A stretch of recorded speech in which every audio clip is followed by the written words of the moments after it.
welcome to this week's edition of World Crisis Radio. This is Webster Tarpley speaking from Washington, D.C. Today, of course, June 6th, 1944 to June 6th, 2014. And that's when we're recording the program here, Friday, June 6th. And the question, of course, for D-Day, why were we not celebrating this in 2012? The question of the second front in Europe, and in particular in Western Europe, not in North Africa, not the Italian campaign, especially the way the Italian campaign was conducted, not a Balkans campaign, but the second front in Western Europe. And the fact that this was delayed, we have to point out that D-Day was not, repeat, not the turning point of World War II. In Europe, on land, this was the Battle of Stalingrad. And there is no gainsaying that. Of course, in the Pacific, it was the Battle of Midway. In North Africa, it was El Alamein. But in the principal world theater of Europe, it was Stalingrad. So that leaves us with why no second front in 1942 or 1943, only in the middle of 1944? And the answer is the crack-brain scheming of Sir Winston Churchill, who wanted to bleed the Soviets white and then turn around and complain that they had come all the way to Berlin and Prague and come so far into Europe. And he, even at the Tehran conference, he was trying to scheme to get an invasion into what he called the soft underbelly of Europe, meaning the Balkans. He wanted to invade Yugoslavia and have everything come in through the port of Trieste up a single road, which I saw some years ago, more or less in its World War II condition. So this was geopolitics of the British type, so much so that there were reports of a meeting of von Ribbentrop, Nazi foreign minister, with Molotov in late 1943 or 1944 because of the impotence of the Allies on the European continent. Remember that de Gaulle had proposed in June 1940, 4 years before this, de Gaulle had recommended a national redoubt. And the national redoubt would have allowed French forces to remain probably in Brittany or Normandy, and then be reinforced by the British, and then by the United States. This was a definite possibility. This was ruled out by the fascist Marshal Pétain when he took power June 20th, 21st, 22nd of 1940. So the big question is, why was this not done much earlier? The United States had outlined a proposal called Operation Sledgehammer, if I recall correctly. Operation Sledgehammer would have been to seize an area along the far western coast of France. La Rochelle would have been another possibility, but I think probably Normandy, Brittany would have been the principal choices. And then defend that. Use strategic bombing, use your fighter aircraft, use your naval resources, and engage in that kind of fight early on. And the goal of all this is to end such a war, to end the war and to carry out the liberation then of Western Europe, but at the same time to relieve the pressure on the Soviets, not to maximize it, which seemed to always be the goal of Churchill. And, of course, this might then have led to a division of Europe after the war somewhat further east, and therefore a more equal balance of some sort, right? If that's what you were concerned with, then you should have been attacking already in 1942.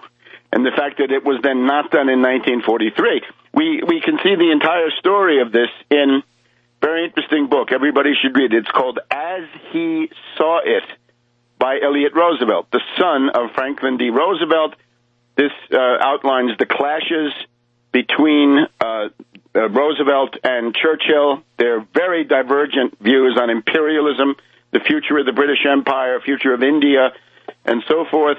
And I think he includes the Atlantic Charter meeting of August 1941, certainly includes the Casablanca Conference, and then the Tehran Conference, which was the first time in 1943 that Roosevelt gets a chance to meet Stalin. And as he writes, the contortions that Churchill would go through to try to postpone or simply to call off the invasion in Western Europe into northern France.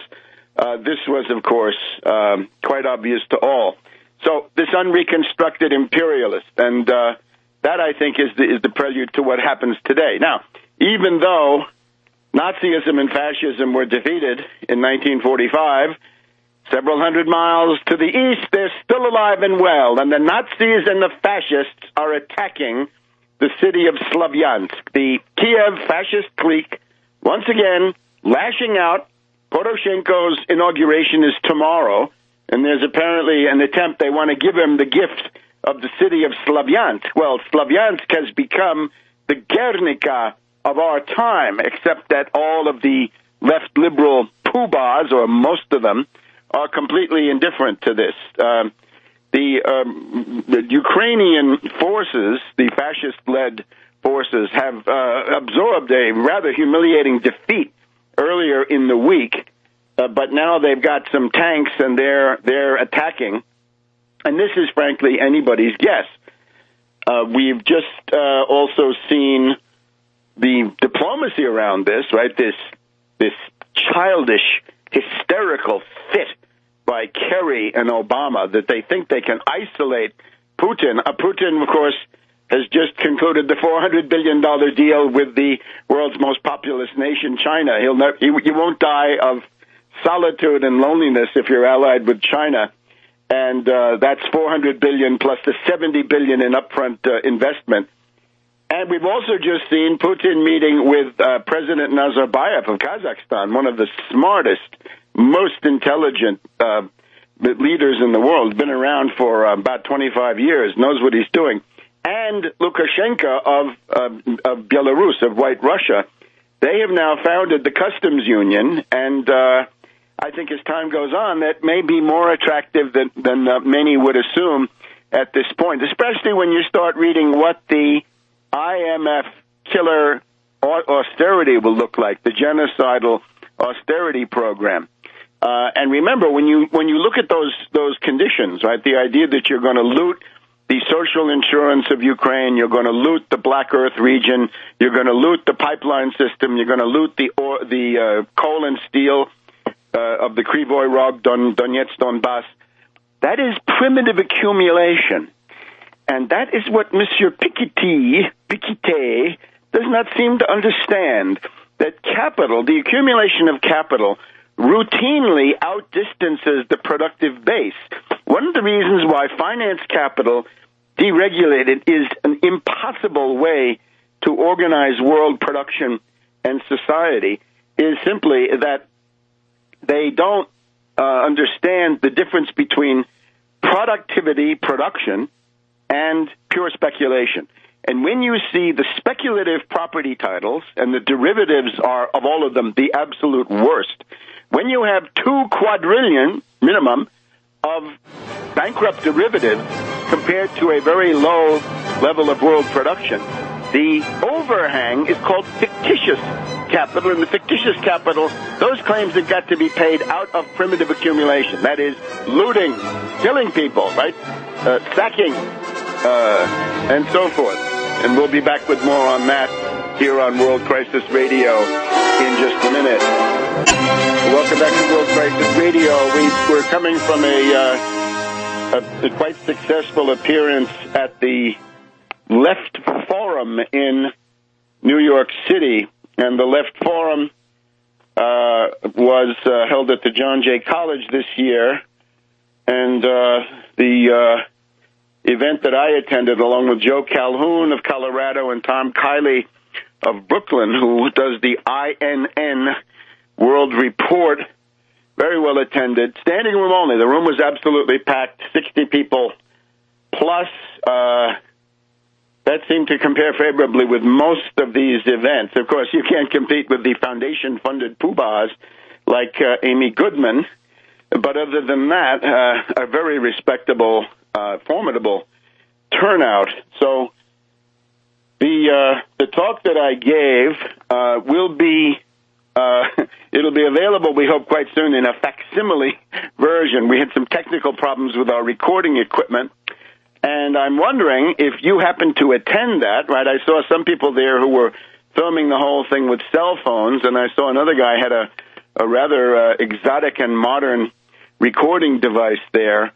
I'm wondering if you can let us know about it, because we'd like to have the actual viva voce version of it, but there will be the content version, and the slides will be, we hope, available soon, and we apologize for that problem, but of course we're not foundation funded, so we have to do things more or less on a kind of a shoestring. So Putin in Western Europe. Apparently Putin now talked to Obama for 15 minutes in Normandy today on the margins of this celebration. Of course, Queen Elizabeth II was there, dragging along Prince Philip. The Russian television RT has done a very good job in illuminating Prince Philip's Nazi connections. And, of course, the real big problem is that Queen Elizabeth's uncle, Edward VIII, was an active Nazi supporter, close friend of Hitler, and had to be dumped. That whole story with the divorcee and Mrs. Simpson was simply a cover for the fact that he was much too much in Hitler's pocket. And had Hitler invaded Great Britain and succeeded, then there's no doubt that Edward VIII would have become the regent or the ruler of the Nazi puppet state of Great Britain. So that's somewhat embarrassing for them. There were then yesterday meetings at the G7. That was on Wednesday and Thursday in Brussels. But we've also had Putin meeting Merkel, Putin meeting Hollande, Putin meeting Cameron shooting his mouth off. There was talk of an ultimatum by the United States and Great Britain, which is to say, Putin, stop the destabilization of Ukraine within 1 month or face more sanctions. I think it is extremely unwise to launch ultimatums to the Russian Federation. And I think this gives us a new principle of international law. In other words, is organizing the destabilization of a country, is that now going to be promoted to an act of aggression? It may well be. But this would also then include, if you had the United States attempting to organize a color revolution, which they do all the time, that a color revolution could be grounds for sanctions. In other words, if you've got the U.S. organizing a color revolution against some country, could that country then turn around and embargo the U.S., declare sanctions? Could they default on their debt? Suppose the U.S. tries to organize a color revolution in Venezuela, which I think has been going on now for about a year. Could Venezuela then turn around and say, guess what? You're destabilizing us with your color revolution. Everybody knows what these are. Therefore, we will not pay. In Poland, Obama made some very unwise, intemperate statements. I think this is because Obama feels like he's under attack on the home front for many reasons, having to do with Syria, having to do with Iran, having to do with Ukraine. Some of this is summarized in the Bergdahl incident, which I'll try to talk about here in just a minute. But you had the idea that he was attempting to ratchet up the rhetoric, partly to play to his Polish hosts, of course, but I think partly also to try to diminish the effectiveness of the rhetoric of the Republican warmongers. Now, the Republicans are out in the open as warmongers, right? You've got Rand Paul, who used to object to drones. Rand Paul wants the 5 people in the Bergdahl deal assassinated by drones. Rand Paul has now responded to the warmonger shift of the Republican Party. He's tailing after it. So you libertarians, you put that in your pipe and smoke it, right? Your little man there turns out to be absolutely unprincipled scoundrel and adventurer, as I have always argued. But Obama, when Obama gave that speech with in Poland, right, in Warsaw, it seemed to me that his warnings about Ukraine and so forth, the posturing that he went through, that was a new level. And again, could be Poland, but it could be the putschists here at home that have got him worried. So that's Obama's tour, and of course now there's all sorts of talk about increasing the NATO presence in Eastern Europe. This is extremely unwise, and it's also expensive, and it will necessarily lead to a backlash. I think there's a general awareness that Russia will not and cannot tolerate Ukraine entering NATO.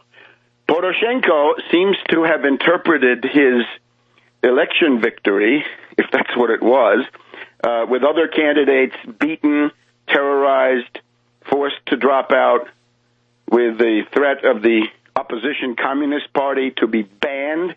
That was in the middle of the campaign, as we saw assassinations, kidnappings, and genocidal events like the Odessa massacre of May 2nd, all of that in the middle of the campaign. But Poroshenko thinks he has a mandate, but it's a mandate to kill. So he has, since the so-called Ukrainian election, he has escalated that attack with dire consequences. Now, the Ukrainian forces doing rather poorly. 6 Ukrainian aircraft and helicopters shot down just in the past few days, and quite a number of tanks seem to have been knocked out. So that's Ukraine. We have this incident in which a U.S. spy plane was buzzed by a Russian jet fighter, and we've also got some U.S. forces in the Black Sea. Secretary of Defense Hagel near the coast of Romania, but in the Black Sea, visiting a Aegis cruiser in that area. We'll be back in a minute on World Crisis Radio. Okay, welcome back to World Crisis Radio. Webster Tarpley here in Washington, D.C. To keep up with all of this, head for tarpley.net. Quite a proliferation of media appearances in the past week. Press TV, Tom Kiley's radio show, rents, all kinds of topics. Some of them we'll illustrate with guests here. I would recommend that Obama fire Kerry and fire Rice. And if you want to get out of the Ukraine crisis, blame the Eurogharks.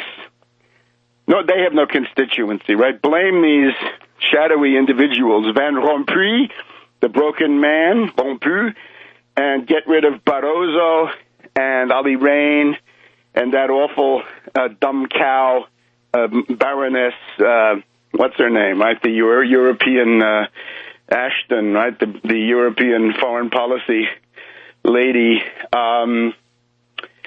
And just say, look, you blew it. You mismanaged everything. You guys are hopeless. You're basket cases, not ready for prime time, and what have you. So now, Russia hardly isolated. Now, concerning the general foreign policy picture, we got to develop a picture of the U.S. position in a certain crisis, right? Humiliated by a number of events, and then the attempts of this flailing, incompetent ruling class that we have to get back into the picture. First of all, we want to send our congratulations to General Sisi of Egypt. I think this promises stable government, and I urge him, stick to that election promise of 1 million houses on top of the 1 million already going, almost 1 million every year after that, and think about other great projects of infrastructure. How about that Cairo to Cape Town railway? And how about linking the Nile with the Congo through building the obvious canals there in Central Africa? Similarly, we congratulate President Assad of Syria. The U.S. coverage here, I could read you some headlines from the Washington Post, that the outcome, and not just the outcome, but the turnout and the comments and just the general atmosphere of the Syrian election, they say, illustrates the sway of Assad. And this is not sway that he's jiggling. It's that his power has increased. The ability of Assad to assert power over the country, now that Homs has been liberated, Aleppo largely liberated.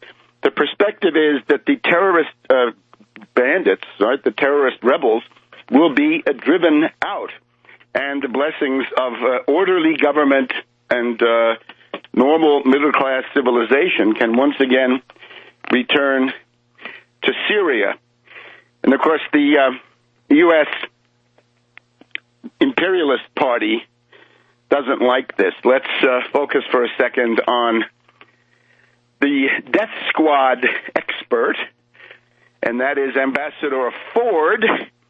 We know him. He's the pupil, he's the star pupil up to now of Negroponte, whose name is so indissolubly linked to the death squads in Latin America. Ford, of course, who had been the U.S. ambassador to Syria, came out with what is described as a scathing critique of Obama and says that he quit because he could no longer support the policies of Obama. Right here, power of Assad seen in election. Assad's sway evident as Syrians vote, and Robert Ford, ex-U.S. ambassador to Syria, delivers a scathing attack on Obama in a PBS interview. He says, we let Syria go from a peaceful Arab Spring, this is all mythology, of course, to a full-fledged armed rebellion. We were constantly behind the curve, which is why we have extremist threats in our own country, right? An American suicide bomber has apparently gone into action. So that's what you get, Ford, when you mess around with them. Now, that's Ford. Now, this gets us into the bigger picture, right? When you look at this Bergdahl stuff, you have to realize that this is quite possibly an attempted warmonger coup in the making, right? We're being told that there's military anger. We're told that there is seething resentment in the armed forces against Obama. We're told by Colonel Peters, or Peterson, whatever his name is, this character, neocon, Islamophobe, Fox News commentator, points out or suggests that Obama thinks that desertion is like skipping a class, Gender Studies 101, or whatever it is. I think that what you're seeing is the mobilization of the Whitewatergate and Clintongate networks with this guy Turley, the lawyer from George Washington University. He was one of the leading advocates of impeaching Clinton for perjury back in 1999. Turley has now come out of the woodwork. He'd been out there advocating polygamy, helping the Mormon gang, but now he's back. He wants Obama to be, prosecuted, impeached. You've got Lindsey Grahamnesty, as they call him. Lindsey Graham, he's built his career on the impeachment of Clinton in South Carolina, right? He was in the House, I think, at the time. And similar people. So we've got the Clinton Gate and Islamophobic group mobilized to the maximum. And I think it has to do with they wanted the attack on Syria, and as Ford verbalizes, they still want to bomb Syria. Remember, we have the Anne-Marie Slaughter position, which is if you want to attack Putin, you've got to attack him in Syria because he's too strong in Ukraine, got to attack him in Syria. And we know from the interesting Washington Post coverage of some weeks back, Kerry, Samantha Power, General Petraeus, and General Keane over at the Institute for the Study of War, and therefore the entire Kagan family, including Brookings and American Enterprise Institute, they're all scheming like mad to get the attack on Syria, obviously also because of the Israeli influence. Mrs. Clinton, Hillary Clinton, her new book, Hard Choices, she says that on Iraq she got it wrong, but then she shows that in fact she has learned absolutely nothing, because she says, I got it wrong on Iraq, but now I'm for a hard line against Syria. She wants to attack Syria, there is no doubt. You put Hillary Clinton in there, you're going to get an attack on Syria. This makes Obama, I think, it presents him in a somewhat more positive light than many of the Obama haters and those blinded by racism or Obamacare or whatever else it is, right? The neocons and so forth, right? The non-sophisticated analysts. Hillary says that, of course, she reminds us that there was this time when she was up there with Panetta, with Petraeus, with the Joint Chiefs of Staff, and many others, trying to get Obama to bomb Syria, or at least to send sophisticated weapons to the terrorist rebels. Obama has blocked that at every turn, at least officially. Whatever a president can do to distance himself from it, Obama has done. And I think this is now seething. What's seething is the ruling class who want war. Therefore, impeachment is once again on the agenda. Welcome back to World Crisis Radio. Webster Tarpley here in Washington, D.C. 6th of June. The second front finally opened 70 years ago. Should have been 1942, not 1944, or at least 1943. But that's the way it goes. Another factor that delayed it, of course, was the slowness of the U.S. mobilization was dictated, for example, a company like Alcoa that insisted on respecting its aluminum cartel with Nazi producers well into the war. And we have those quotes from George Seldes in his interesting books that if the U.S. loses World War II, they were saying at the time, we can thank Alcoa and their respect for their Nazi-controlled world aluminum cartel.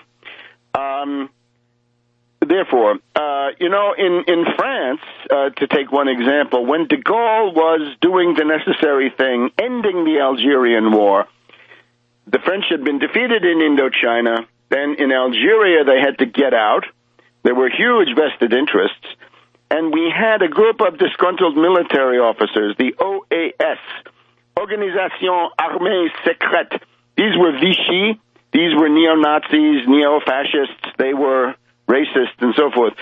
We clearly have a version of this, and I've been pointing to this ever since Benghazi. The people who organized Benghazi, and I'd like to hear from General Ham and General Petraeus, first of all, that was an attempt to install Romney in the presidency. That was an October surprise, a little bit early in September. After that, large numbers of general officers, flag officers, were removed. This was a 7 days in May scenario, which has never come out. And I think we're looking at something possibly quite similar. Remember, Lewinsky time. What's Lewinsky time? Lewinsky came on the scene in January 1998. That is to say, in the year, let's say, Clinton had been reelected in 96. He was going to be in office until 01. So she comes on the scene in 1998. The impeachment is in December of 1998, and the trial is in January 1999. With Obama now, he was reelected in 2012. We're now in June 2014. You can see it's sort of comparable in terms of the time. Remember that the oligarchical control on the U.S. presidency in the first term since the imposition of the two-term limit by the Republicans through their hatred of Roosevelt, but the ruling class had deeper ideas. In the first term, it's the need to get reelected and the need for money to get reelected. The problem then is, how do you control the president in the second term? Well, Watergate, Clinton Gate, Iran-Contra, the general breakdown of Bush, media turning against Bush. All of those show that the control in the second term is done through scandal. But now are we getting to the point of something bigger and more dangerous? Let's just take a look at this Bergdahl stuff. My thesis, of course, is the Republican Party has to be destroyed in place. The Democratic Party will then split into two parts, Wall Street Democrats and populist labor Democrats. They would be the minority, but there you want to join with them and try to rebuild the country. Now, the pattern that we see is the Republicans. Look what they do. They sabotage government, and then they blame others for what happened, right? You take the Veterans Administration.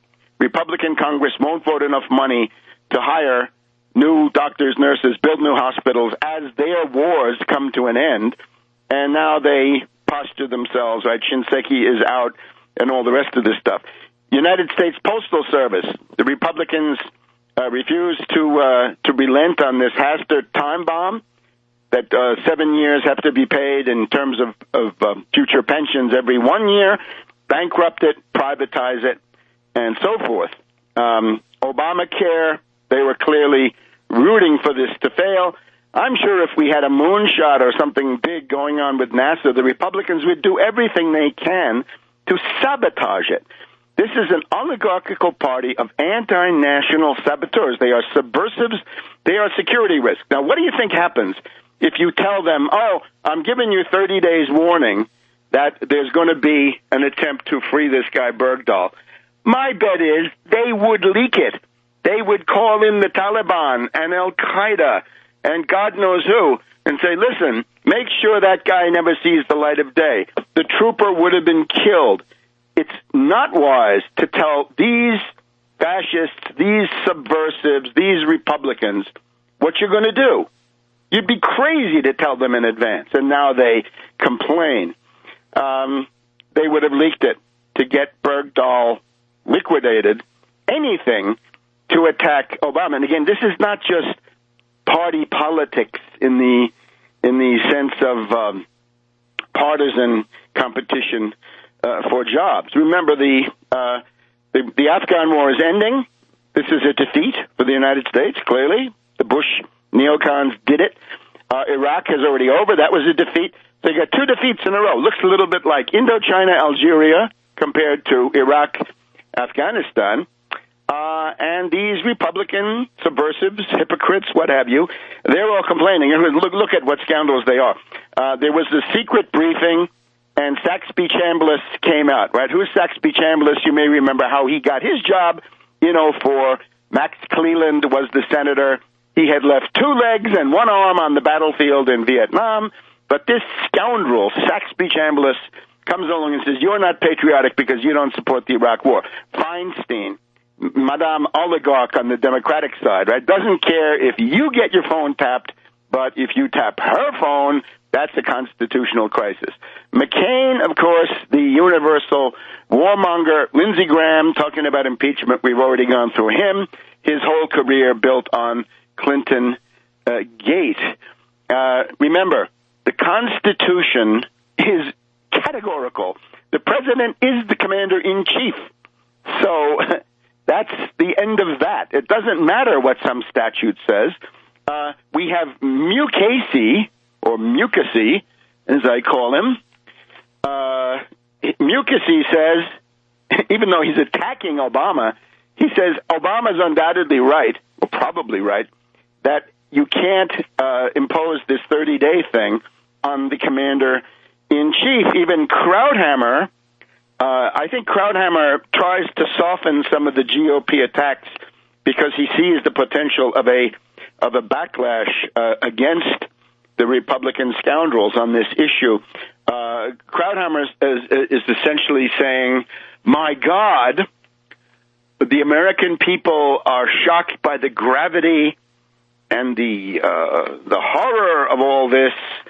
And let's see if we can get the enormity, the gravity.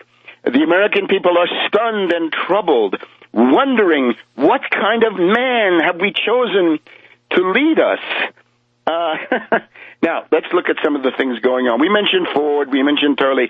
Let's look at the Secret Service, right? We know the Secret Service is a sewer when they're not visiting prostitutes or other hanky-panky.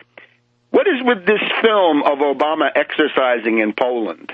That I would consider that a warning to Obama. In other words, this says if you can put a camera there, you can put a death-dealing robot, right? You can put some kind of an automatic shooting device, a bomb, whatever it is.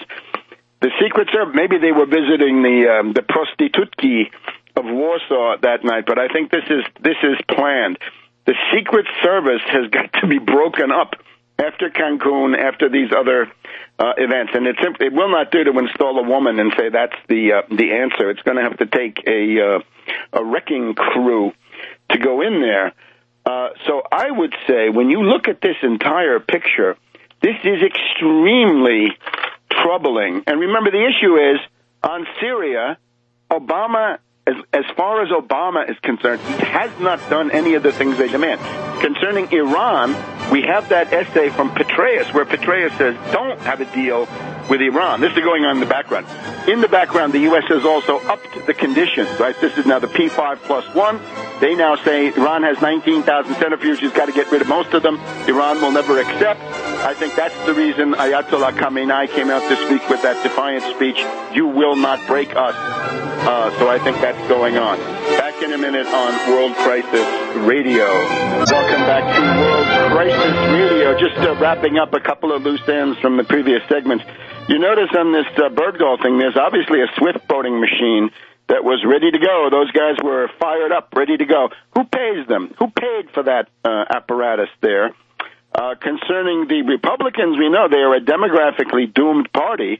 They've got to take the White House in 2016, or that will be the end of them. They've got to impose a permanent austerity dictatorship. And remember, when you want to blame Bergdahl for getting people killed in Afghanistan, you got to go back to Bush, Cheney, Wolfowitz, Feith, Shulsky, Karl Rove, all those people. And remember that Ron Paul voted for the Afghan war. Yes, indeed he did. Go back and check. Authorization to use military force. Ron Paul was for it. So not interested in this. Notice that Rand Paul never went to the briefing and still shoots his mouth off. And Rand Paul is telling you drones should be used to kill those guys, and he's against the trade, right? Going along with the Republican base, and we'll have, perhaps we can work in a few more details about this. But now, let's switch to the much more promising domestic front and this very interesting Senate race in Nebraska. And here, of course, we're highly interested in the Tax Wall Street Party campaign of native Nebraskan from one of the old families of Nebraska, Dan Buhrdorf, who I hope is going to give us an update on all the interesting things going on there. Dan, welcome. Hello, Webster. Thanks for having me again. Oh, it's always a pleasure. We hope to have you on every week until November. Well, it's certainly my pleasure to speak to your audience and to you. Thank you very much. Give us the update. Give us what's going on. Well, Webster, I am running for Senate in Nebraska against Republican Ben Sass, and Ben Sass is sketchy on issues. It's not clear what his economic plan is, and I have a clear plan. My plan is an innovative program based on what's worked on in the past. Ben Sass is paid for by outside special interests in Washington, and I am not. Before the general election even started, Dr. Sass sold out to the Senate Conservatives Fund. Now, who stands behind that?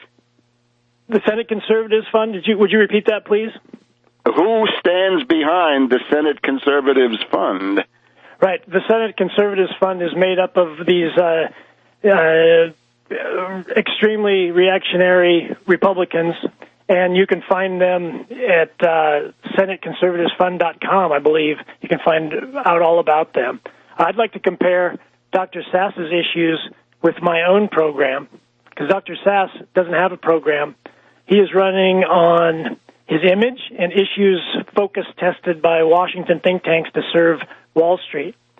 And I'm running on an economic populist platform that targets key areas to bring growth and development to Nebraska and the country. And you can see all my stuff at danfornebraska.com. But if you look at the economic issues, Dr. Sass is going to follow the economic ideas of the Senate Conservatives Fund PAC. And you can see, like I said, their ideas are on SenateConservatives.com, SenateConservatives.com. Dr. Sass is going to cut Social Security and Medicare. He says, quote, "We are guilty of generational theft."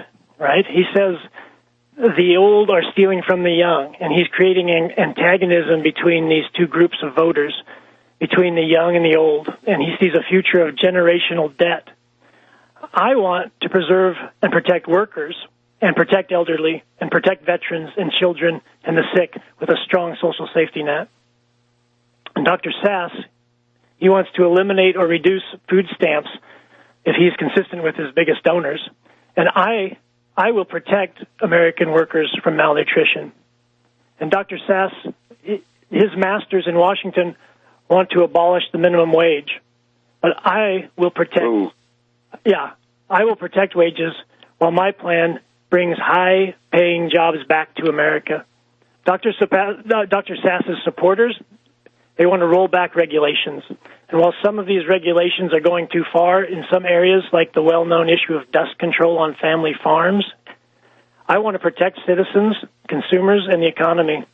And I believe we have a right to clean water, to clean air, to clean soil, clean food, clean groundwater, which is very important in Nebraska, and clean and clear financial policies. And Dr. Sass has raised millions from people who want regressive taxes, shifting the burden on workers and families. I want the Wall Street sales tax. It's the fairest tax you can think of.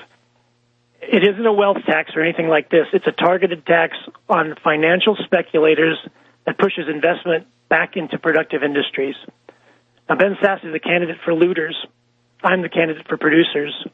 And the whole point of austerity is to loot the economy once they crush it. And Dr. Sass, Dan, I think this is excellent. Let me also just point out, right, this stuff about generational theft. Yes. In some ways, this is the oldest trick in the book, right? Divide and conquer, play young against old, men against women, whatever it is, city against country. And, of course, the irony is sitting in the middle. He wants to obviously cut the benefits of the old, duping the young, right, who will one day be old themselves. Exactly. But the idea is that in the middle of it all, Wall Street sits there and pays virtually no federal tax, no federal corporate income tax, and above all, no sales tax or fee of any kind on quadrillions of turnover, quadrillions that are not taxed. And they're laughing all the way. And that's why the Wall Street sales tax is key, and that's why I chose to run on the Tax Wall Street Party ticket, because the Wall Street sales tax is key to put an end to this nonsense. And Dr. Sass also wants free trade. He stands for free trade, and all of his supporters stand for free trade that are backing him. And I want to roll back free trade in an orderly way while stopping any free trade deals. I want open, robust trade with all countries of goodwill, while protecting our national security, our jobs, our industry, and our farms and ranches. And Dr. Sass isn't concerned with infrastructure, but I'm the growth candidate. I'm the 21st century infrastructure candidate. And I have a plan to get America's infrastructure from a barely passing D-plus grade given by the American Society of Civil Engineers. I want to bring that D-plus grade to an A grade by tapping the productive potential of the Federal Reserve's credit power. We can mobilize the Fed to issue credit to states and municipalities to rebuild and improve infrastructure, and I think that's very important. That's excellent, and it's very powerfully stated. Now, you're obviously a formidable candidate. How can people learn more, and how can they help? I know you need money, and I know you need help to gather signatures, so let's go through that. Thank you very much, Webster. I really appreciate you bringing that up. I really do. I hope that your listeners will agree with me and support me at danfornebraska.com. And then you can follow me at Dan Buhrdorf for U.S. Senate on Facebook. You can find that at Facebook/Dan for Nebraska. And you can follow me on Twitter at Dan for Nebraska. And on my website, you can find information on how you can support me. There's a lot of critical ways that I need support.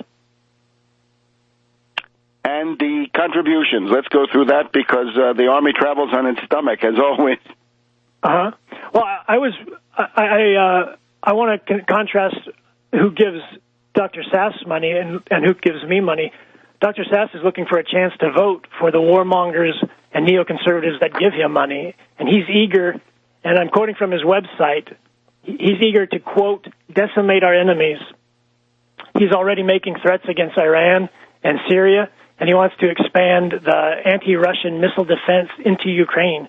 He's spoken about this in debates and on the campaign trail. And I'm looking for economic cooperation and diplomatic cooperation with countries of goodwill.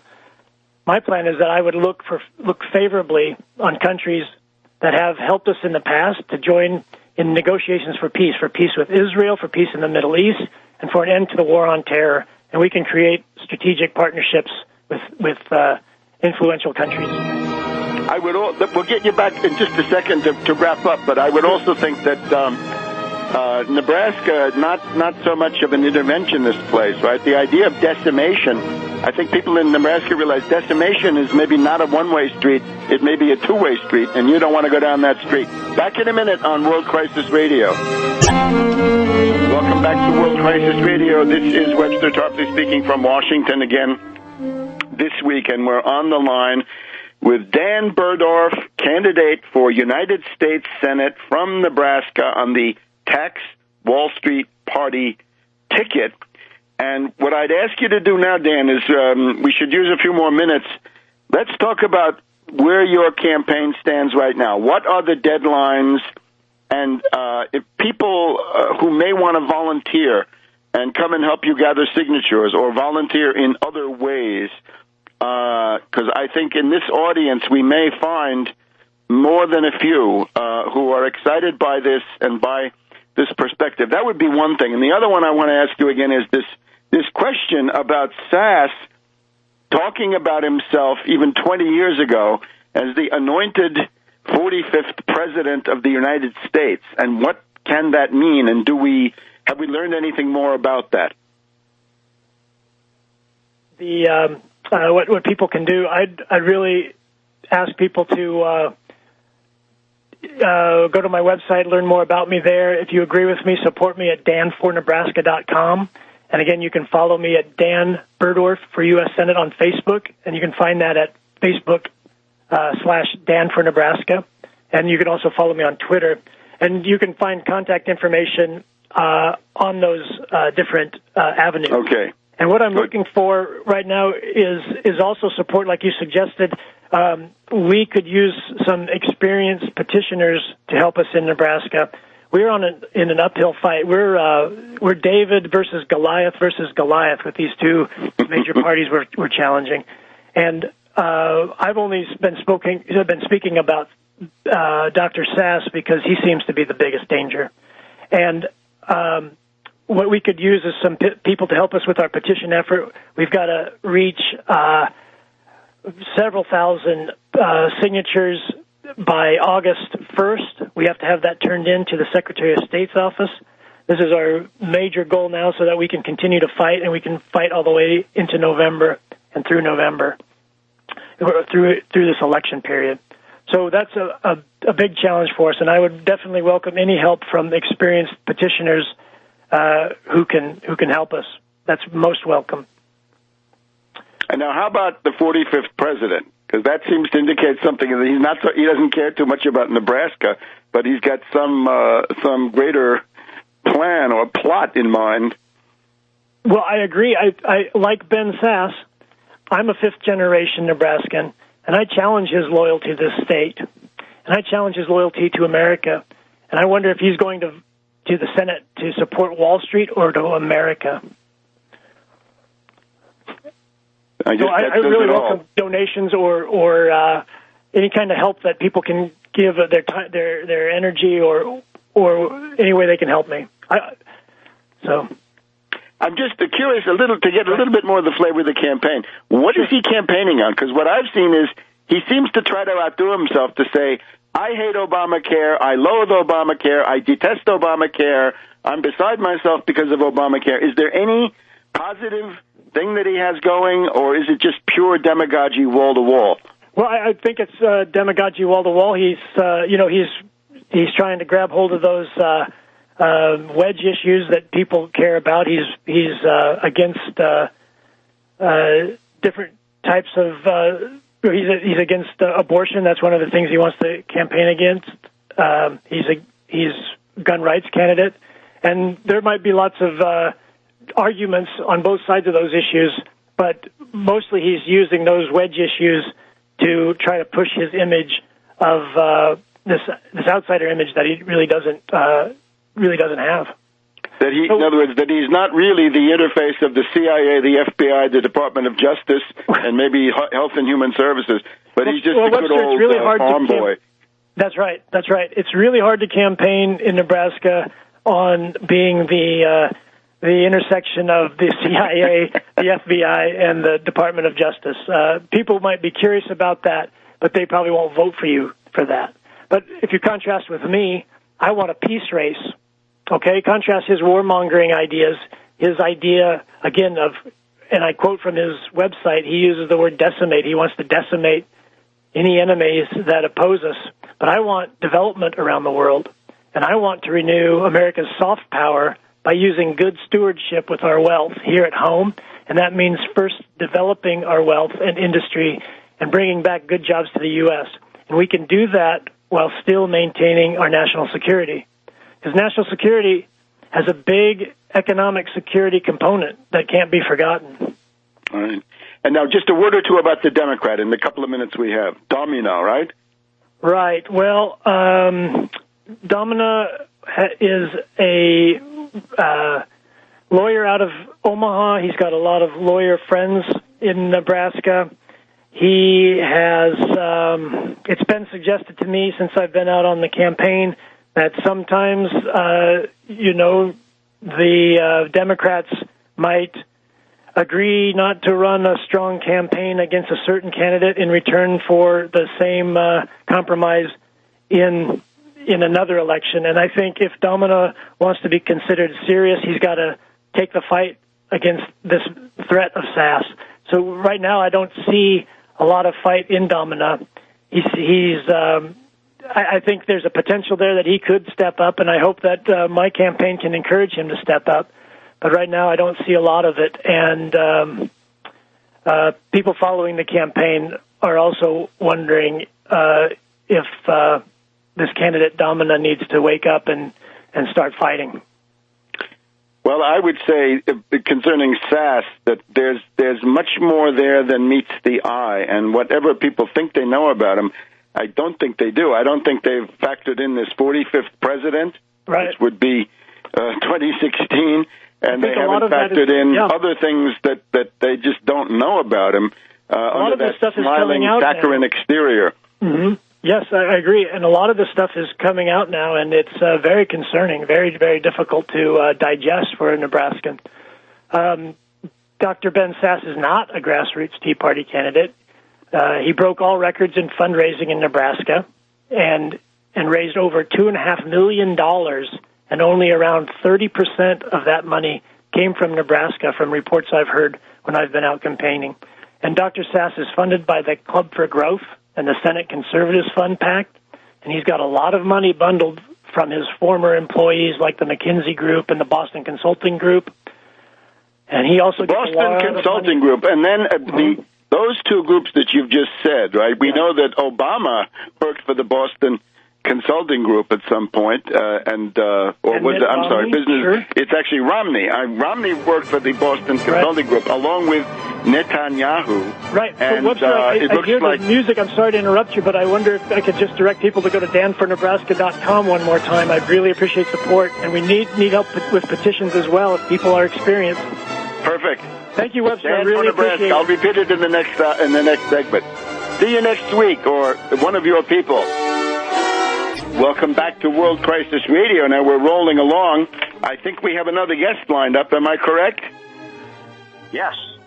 And that would be Randy Credico. Randy Credico, known to our audience from his work last year. He ran for mayor of the city of New York, first in the Democratic primary, and then went all the way to November on the tax Wall Street party line. He was, at that point, a prominent voice in one of the most important reforms that could be imagined in the United States at this time, the tax on Wall Street sales, the Wall Street turnover tax, 1% Wall Street sales tax. And now the indefatigable Credico is challenging Wall Street Democrat Governor Andrew Cuomo in the Democratic primary for governor of New York. And at the present time, as I said before, if Credico does not get on the ballot, it's quite possible that there will be no challenger of any kind from inside the Democratic Party to Cuomo. So we have limited time, Randy, but please introduce your campaign and how can people relate to you. Well, I think you pretty much said it all for me right there. It was a short infomercial. Everything you said was totally on point. We are the tax Wall Street party within the Democratic Party, and that's our leitmotif, is to tax Wall Street, that 1% sales tax that you have so articulately put out there over the last 20 years. We need that to create jobs, a bigger than an FDR-style jobs program. We need that. We have massive unemployment in this state, particularly amongst people of color, and that would be one way to revitalize the economy and to, put people to work, is to tax Wall Street and use it rather than these regressive tax, inventions that they have, like lotto games, cigarette taxes, bridge and tunnel taxes. We want to subsidize the bridge and tunnels because it's the middle class that use those vehicles into the city and out of the city, and for free transportation. We could subsidize the entire MTA system with a Wall Street sales tax statewide. We were talking about it as mayor, trying to do it as mayor. It's very difficult to do anything as mayor because the city is semi-autonomous, but the state controls everything. And Andrew Cuomo is a lackey for Wall Street interests. Lloyd Blankfein's a supporter. Ken Langone's his biggest supporter. Aldo Model's his biggest bundler. The Koch brothers, the nefarious Koch brothers that everybody talks about, they gave him $100,000. But the Wall Street people love him. He just cut the bank tax, eliminated the bank tax. Randy, tell us, what is the bank tax in New York State? Tell us about that. Well, it's just whatever the taxes on the bank that the state had that was totally left out of the last budget. So it was nominal. There wasn't that much to begin with, but, for him it was an unfair tax because we were double taxing these guys. They were paying taxes as citizens, and why interrupt the banking business with a bank tax? So that's gone. And there is a Wall Street sales tax. There really is one, but it just is immediately refunded. So if they'll pay a sales tax to the state, it's immediately refunded.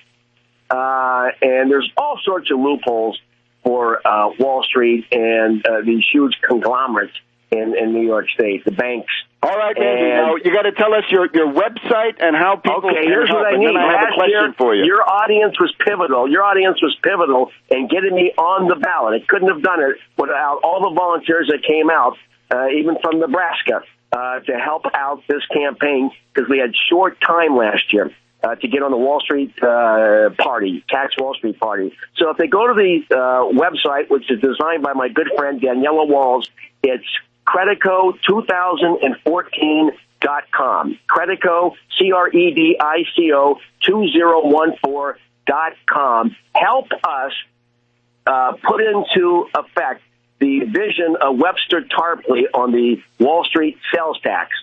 And we're the ones. We're the vehicle to do it. All right. And I urge people to take that very seriously and to think about the importance of New York and showing the flag, getting that principle out there. Just a tactical question now, Randy. I'm looking at the Washington Post of yesterday, And here we have one of their columnists, Harold Meyerson, is telling us how great it is that the Social Democratic Working Families Party has decided to ally with Cuomo in order to secure some minor concessions. And I guess that just underlines that you're really the only progressive alternative to this Wall Street regime that Cuomo has put in. Right.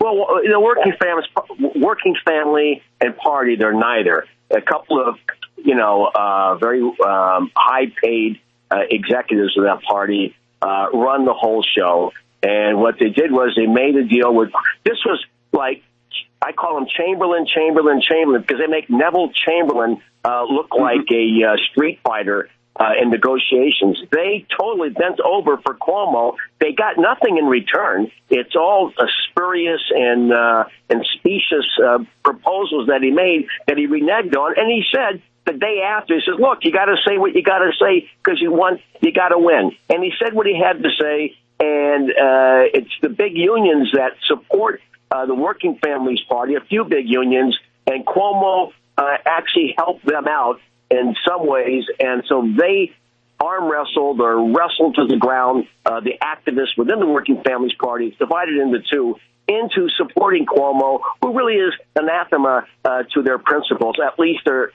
public principles. But they are a tugboat for the Democratic Party. They've always gone. They went with Chuck Schumer. They went with Hillary Clinton against a progressive pro-tax Wall Street guy in 2000 and when was it, 2006? And so they've always been with Kirsten Gillibrand, who is a big pro-bank and Wall Street senator. They're always with the establishment party, the Working Families Party, and they haven't been able to get, off of their training wheels. And Meyerson is totally wrong. When it comes to working families, you're the real thing, and the so-called Working Families Party looks like AstroTurf or a kind of a wingman, a left wingman for Cuomo. That's all they are. They always have been. Like I said, here they supported Schumer how can you support Schumer in the Democratic primary in 2010? I was running against Schumer then, and they endorsed him. And so they came up with this name, Working Families Party. It sounds like a progressive, real left-wing party or whatever. It's not. It's the Democratic Party put it together like they had the Liberal Party. And so what they do is they try to survive every 4 years, get 50,000 votes. Cuomo will tell the people to vote for them now, and they'll sustain their 50,000 minimum and maintain their ballot line, and then they'll sell it. They'll sell it every 4 years. That's what they do. People contribute to them, and then they sell the line. Randy, one last thing now. You're gathering signatures. What's the deadline? Where do you stand? How can people volunteer? Because we have people who will want to volunteer. Okay, I'm going to tell you how you volunteer. You can either email me, Credico2014 at Gmail, or go to the website, gmail.com. They can even call me, 212-924-6980. If you're in New York, you can help. You don't even have to be a Democrat as long as you're with someone who's a Democrat. We are doing very well right now. In the first week, we got about 4,000 signatures, and it's a 6-week period of time, which would, on average would give us 24,000. We need 15, but we're shooting for 30 or 35. So we got off to a pretty good start the first week, and I got more volunteers every single day. And there are people like Chris Reed, who's a UFAA guy, who's out there every single day getting signatures. And like I said, the last time it was your crew that got me over the top, or your supporters that got me over the top. We thank you for that. Now, Randy, we're going to get you back in the near future and give us an update, okay? Thank you very much. All right, thanks a lot, Randy Credico. That's the ticket in New York State. Back in a minute. So welcome back to World Crisis Radio, our final segment already here on the 6th of June, 2014. And now to round out what we hope is increasingly a vast panorama of struggle against Wall Street and for the needs of working people worldwide, we've got to follow the Michigan situation, and that involves the Snyder regime, the emergency manager law, the looting of Detroit, and the attempt to suppress the attempted recall of Mayor Hightower of Benton Harbor, a town which has become a plantation of Whirlpool Incorporated, a Wall Street firm, of course, all the directors approved by Wall Street. So we want to get an update. Last time we tried to get Reverend Pinkney. We couldn't get him. We hoped that meant that he had been freed from house arrest. But let's go directly to Reverend Pinkney and get the update. Reverend? Webster, great to talk to you. Please tell us what the situation is. It's an honor to be on your show once again. I tell you, so much has happened since last Friday when you and I were supposed to be, when I was supposed to be on. I was in court all day long. It was about a 5-hour mission. And I tell you, the judge did not make a decision on Friday. I went back on yesterday. Unfortunately, he bound me over trial. Listen to this. There was no evidence at all, this is part of the brief, that acted constituting a crime that was in fact committed by Reverend Pinkney. There was no physical evidence. There was no expert testimony. There was no statement to the police or anybody. There was no confession. There was no witnesses. There was nothing. The defendant committed these crimes, nor is there any evidence that would exclude everybody else or a possibility that 10 or 15 other people could have done it. So instead of them dismissing the charges like we anticipated, they bound it over for trial, and they're trying to rush the trial. But here's the good news. I am no longer under house arrest. I can also use my computer. We found the brief we put together shows that it was unconstitutional for them to deprive me of the use of my computer. Also, for me to be under house arrest, there was no legal reason that they could recite it was done. So it's been what you call a real struggle. Unfortunately for me, I still got to go to trial, but I'm not mad because somebody got to do it. Absolutely, and our hats are off to you. You've taken the point under very difficult circumstances against it amounts to a dictatorship by financiers and their tools in big business to suppress, not just to suppress voting, but in this case to suppress petitioning, right? So that you can't work within the system at all. Absolutely. And that's their plan. Their plan is to terrorize the whole community if we allow them. That's why it was so important for them to understand that we're not backing down. We're not backing down about this. We're going chest to chest, toe to toe, eyeball to eyeball with them. And whatever they got, bring it on. And what ways do we have now to spread the word? Certainly, you better tell us about the Banco website and how Absolutely. People can contact you and support you. And then we ought to just a few words about ways to spread it. I'm thinking that an international dimension. European intellectuals, I think, would be highly interested in some of this stuff. But please go ahead. Absolutely, because nobody would believe what happened here in Benton Harbor will be happening here in America. I come only in America. But you can contact me at bhbanco.org. That's bhbanco.org. Or you can call me at 269-925-0001. That's 269-925-0001. Or, which is even more important, you can send a check or money order, whatever you have, to Banco, 1940 Union Avenue, Benton Harbor, Michigan, 49022. And here's the deal. We have to get to the appeal court on this issue. Right now, we need $5,000 to get the transcript and also to get to apply at the appeal court and also to pay the attorney. So we're right now, we're in need of funds more than ever before. So these of course, are from the legal point of view, minimal expenses, right? This is simply the nuts and bolts, the wherewithal to contend in a modern court, right? You've got to get the transcript, and you have to pay for it. So I would urge people listening in to do whatever you can in supporting that, right? Because otherwise, the Democratic Party is not going to do it. And how about the American Civil Liberties Union? Have you gotten anything from them? Well, they're going to come out and oversee the election trial August the 7th.